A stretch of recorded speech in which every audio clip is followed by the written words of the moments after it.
যারা জাহাঙ্গীর কবির স্যারের ডায়েটটা করে ডায়েট প্ল্যানটা ফলো করে তারা হয়তো এই ড্রিঙ্কসটা খেয়েছে। এটা হচ্ছে হলুদ বুস্টার। কাঁচা হলুদ, এখানে আছে কাঁচা হলুদ, আদা আর হচ্ছে আমলকি সমপরিমাণ দিয়েছি, সমপরিমাণ দিয়ে ব্লেন্ড করে নিয়েছি।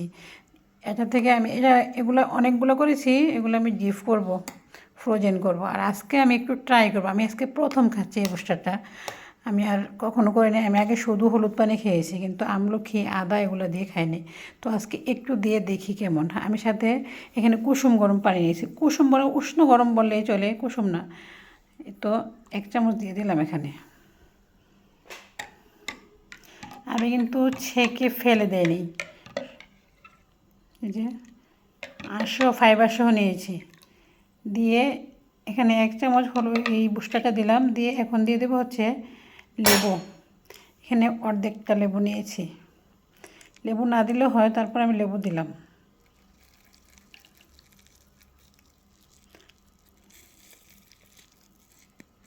স্বাদের জন্য লেবুটা দিয়েছি, যদি একটু খেতে তিতো লাগে তার জন্য দিয়েছি লেবুটা।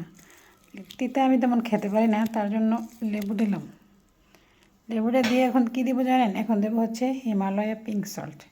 এটাও স্বাদের জন্য দেবো। আর হিমালয়া পিঙ্ক সল্ট আমি অল্প পরিমাণে দিই, বেশি দিই না, অল্প একটু দিই। দেখবেন আমি কতগুলো দিই। মানে স্যার বলছে আধা চামচ খাওয়া যাবে, আমি আধা চামচও দিই না, আমি চিমটি পরিমাণ দিই। এই যে সবটা দেবো না, এই যে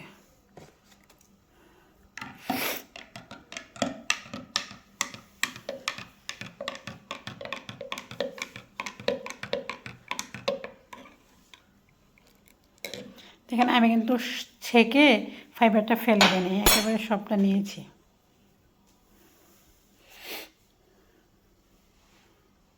দেখতে অনেক সুন্দর না? খেয়ে দেখি কেমন হয়েছে। হ্যাঁ, খেয়ে রিভিউ দেবো। এই যে খেয়ে ফেলাম, এটা কিন্তু একটানে খেয়েছি, অনেক মজা হয়েছে, অনেক মজা। আমি তো ভাবছিলাম খারাপ হবে খেতে, কিন্তু আমলকি দেওয়াতে একটু টক টক লাগে, লেবু না দিলেও চলবে, তাই আমি আর লেবু দেবো না। আজকে থেকে খাবো ইনশাল্লাহ। আমি একটু বানিয়েছি, একটা ব্লান্ডার মগের মধ্যে 1 মগ বানিয়েছি। এখন থেকে আমি নিয়েছি, অনেকগুলো নিয়ে আসছি, কিন্তু আজকে বানিয়ে তারপর ফ্রোজেন করবো ইনশাল্লাহ, আপনারাও খাবেন।